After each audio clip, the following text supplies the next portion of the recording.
6. Christmas and the Aesthetes.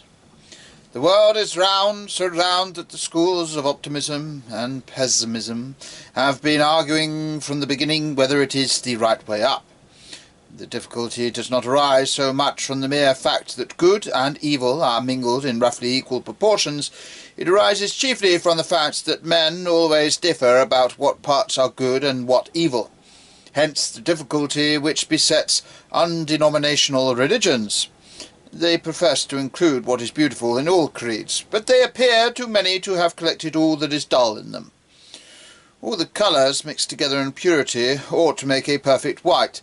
Mixed together on any human paint-box, they make a thing like mud, and a thing very like many new religions. Such a blend is often something much worse than any one creed taken separately, even the creed of the thugs. The error arises from the difficulty of detecting what is really the good part and what is really the bad part of any given religion. And this pathos falls rather heavily on those persons who have the misfortune to think of some religion or other, that the parts commonly counted good are bad, and the parts commonly counted bad are good. It is tragic to admire and honestly admire a human group, but to admire it in a photographic negative.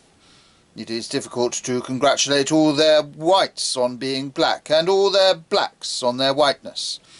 This will often happen to us in connection with human religions. Take two institutions which bear witness to the religious energy of the 19th century. Take the Salvation Army and the philosophy of Auguste Comte. The usual verdict of educated people on the Salvation Army is expressed in some such words as these.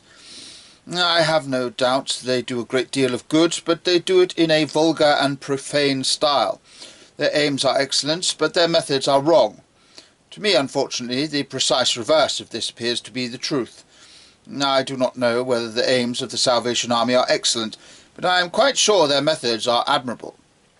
Their methods are the methods of all intense and hearty religions. They are popular like all religion, military like all religion, public and sensational like all religion. They are not reverent any more than Roman Catholics are reverent. For reverence, in the sad and delicate meaning of the term, reverence is a thing only possible to infidels. That beautiful twilight you will find in Euripides, in Renan, in Matthew Arnold, but in men who believe you will not find it.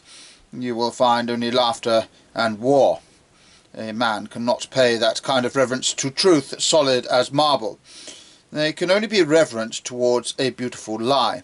And the Salvation Army, though their voice has broken out in a mean environment and an ugly shape, are really the old voice of glad and angry faith. Hot as the riots of Dionysus, wild as the gargoyles of Catholicism, not to be mistaken for a philosophy. Professor Huxley, in one of his clever phrases, called the Salvation Army Corybantic Christianity. Huxley was the last and noblest of those Stoics who have never understood the cross. If he had understood Christianity, he would have known that there never has been, and never can be, any Christianity that is not corybantic.